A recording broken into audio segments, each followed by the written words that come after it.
Hello friends, welcome to the new episode of my channel. আমি অরিত্র। এখন এই ভিডিওর মধ্যে আমরা কিছু লেটেস্ট আপডেটস নিয়ে কথা বলবো। সবচেয়ে প্রথম আপডেটটা হচ্ছে গডজিলা -1 কে নিয়ে। তো এই ছবিটার জন্য প্রত্যেকে ওয়েট করে আছে। তো এই ছবিটা ইন্ডিয়াতে হলে তো মুক্তি পায়নি এখনো, বাট 3rd মেতে এটা অ্যামাজন প্রাইমে চলে আসবে। তো ফাইনালি ছবিটা দেখবো। আমার তো ছবিটা দেখা নিয়ে প্রচন্ড এক্সাইটেড, কারণ ছবিটা ক্রিটিক্যালি অ্যাক্লেম হয়েছে এবং স্পেশাল এফেক্টসের জন্য অস্কারও জিতেছে। অনেক কম টাকায় এটা স্পেশাল এফেক্ট কিন্তু খুবই ভালো ছিল।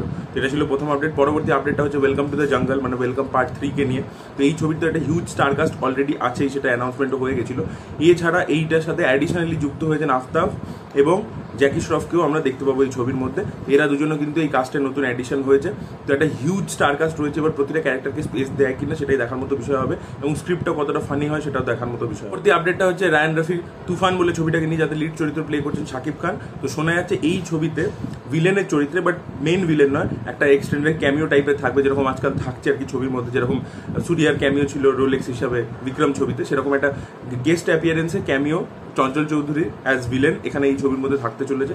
এবার চঞ্চল চৌধুরী ভার্সেস শাকিব খান, এটা যদি অন স্ক্রিনে দেখতে পায় বাংলাদেশের অডিয়েন্স, দ্য থিয়েটার্স উইল ইরাপ্ট। এটা যদি তারা করতে পারে। অলরেডি কলকাতায় তুফানের শুটিং স্টার্ট হয়ে গেছে, পুরো দমে চলছে ছবিটা কিন্তু বেশ বড় একটা এক্সপেন্সিভ ছবি। দেখা যাক ছবিটা কিরকম বক্স অফিসে ফলাফল করে, এবং এপার বাংলায় ছবিটা যখন রিলিজ হয় প্রপার প্রমোশন প্রপার রিলিজ হয় কিনা, এবং সেটা কিরকম রেজাল্ট দেয় সেটা দেখার মতো বিষয় হবে। পরবর্তী আপডেটটা হচ্ছে ওয়ার 2 কে কেন্দ্র করে। ওয়ার 2 থেকে অ্যাকচুয়ালি দুটো আপডেট রয়েছে। একটা হচ্ছে এই ছবিতে একটা ডান্স ফেস অফ থাকতে চলেছে ঋত্বিক রোশন এবং এনটিআর জুনিয়র দুজনেরই। এনটিআর জুনিয়রও কিন্তু খুবই ভালো ডান্সার, এবং ঋত্বিকের ব্যাপারে বলার কিছু নেই। তো এদের দুজনে একটা dance face of Aditya Chopra plan করছেন, আদিত্য চোপড়া এবং অয়ন মুখার্জি।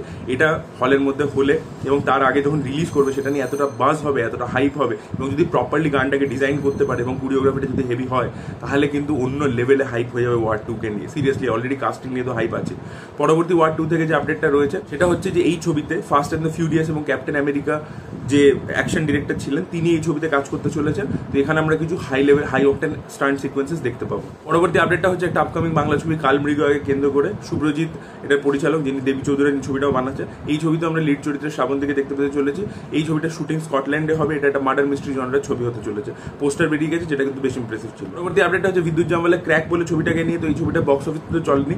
এপ্রিল 26 এই ছবিটা ডিজনি প্লাস হটস্টারে আসতে চলেছে। আপডেটটা হচ্ছে টিল্লু স্কোয়ারকে নিয়ে। তো এই ছবিটা তেলেগু বক্স অফিসে ডাবল ব্লকবাস্টার ট্যাগ পেয়েছে। এপ্রিল 26 এই ছবিটা নেটফ্লিক্সে স্ট্রিম করবে। পরবর্তী আপডেটটা হচ্ছে মঞ্জুমেল বয়েসকে কেন্দ্র করে। তো 3rd মে থেকে এই ছবিটা ডিজনি প্লাস হটস্টারে দেখা যাবে। এই ছবিটা মানে কেরালাতে বিশাল চলেছে এবং তামিলনাড়ুতে চলেছে। এটা অল টাইম ব্লকবাস্টার হয়েছে। এই ছবিটা মে 3 চলে আসবে হচ্ছে ওটিটিতে। পরবর্তী আপডেটটা হচ্ছে রাউডি রাঠোর 2 এবং বজরঙ্গি ভাইজান 2 কে কেন্দ্র করে প্রডিউসার এই ছবি তিনি জানিয়েছেন যে বিজেন্দ্র প্রসাদ এই দুটো ছবির স্ক্রিপ্টের উপর কাজ করছেন, মানে রাউডি রাঠোর 2 মানে বিক্রমার কুডু 2 এবং বজরঙ্গি ভাইজান 2। এবং বজরঙ্গি ভাইজান 2টা কমপ্লিট হলে তারা সালমান খানকে শোনাবে, এবং শোনা এই ছবিটা সিকুয়েল হলে পাবন পুত্র হনুমান এই নাম হবে পার্ট 2টা। এবং শোনা যাচ্ছে এই ছবির মধ্যে কারিনা কাপুরের ক্যারেক্টারটা থাকবে না, তার জায়গায় রিপ্লেসমেন্ট হবে হচ্ছে পূজা হেগড়ে।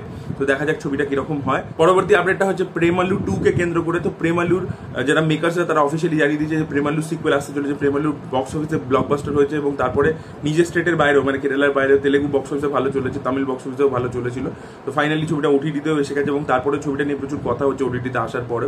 এই ছবির সিকুয়েল আসতে চলেছে 2025 সালে। এই সিকুয়েলটা মুক্তি পাবে। এবার দেখার মতো বিষয় এটাই হবে, যেটা মানে জাস্ট জোর করে বানিয়ে দিচ্ছে মানে ক্যাশ কাউ হিসাবে, নাকি আদৌ গল্পটা সেকেন্ড পার্ট ডিমান্ড করে এবং ওটাই কন্টিনিউশন হয়।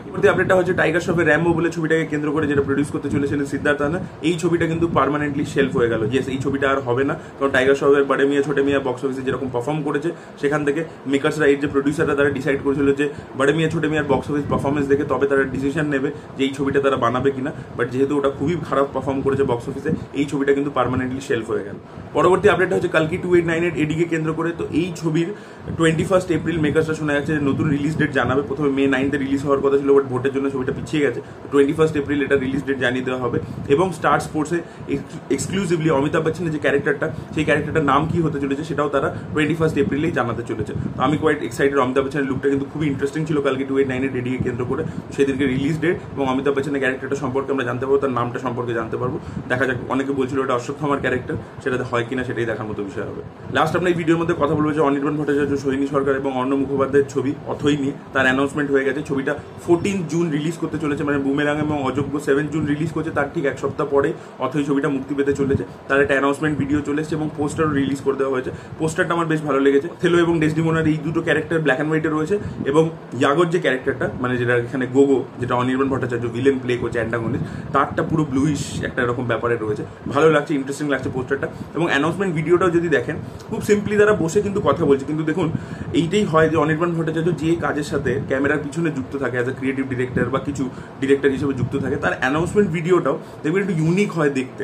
এটা যে শর্ট টেকিং ইত্যাদি করা হয়েছে, যেরকম চিয়ার্সগুলোকে রাখা হয়েছে, যেখান থেকে মানে ক্যামেরাটাকে প্লেস করে যেভাবে শ্যুট করা হয়েছে, যেভাবে একজন যখন বলছে পরের জন যে আসতে চলেছে, তারটা একটা পুরো ডিফোকাসের শটটা অলরেডি আমরা দেখতে পাচ্ছি যে সেই ক্যারেক্টারটা ঢুকে গেছে এবং লাস্টে 3 জন পাশাপাশি বসে আছে। মানে একটা সিম্পল, তারা মুখে বলছে যে অথেলোর অ্যাডাপ্টেশন করেছে, অমুক তারিখে আসতে চলেছে, এটাই বলছে তারা, যে কে কোন ক্যারেক্টার প্লে করেছে এটাই বলছে। সিম্পল জিনিস, কিন্তু যেভাবে অ্যাস্থেটিক্যালি জিনিসটাকে শ্যুট করা হয়েছে দেখতে ভালো লাগে, তখনই এটা ইন্টারেস্ট জন্মায় যে হ্যাঁ ভাই এই কাজটা কি হতে চলেছে। তো সেইটা কিন্তু মানে যে জিনিসটা দেখবেন ওই ব্যোমকেশ পিঞ্জরাপোলের পোস্টারের মধ্যেও ছিল, সিম্পল জিনিসটা কিন্তু একটা এক্সাইটমেন্ট তৈরি হচ্ছে যে হ্যাঁ এটার মধ্যে কিছু একটা ইউনিক ব্যাপার থাকবে, খেটে তৈরি করা কাজ। তো আমি তো কোয়াইট এক্সাইটেড, কারণ অথই স্টেজে কিন্তু সুপারহিট একটা নাটক।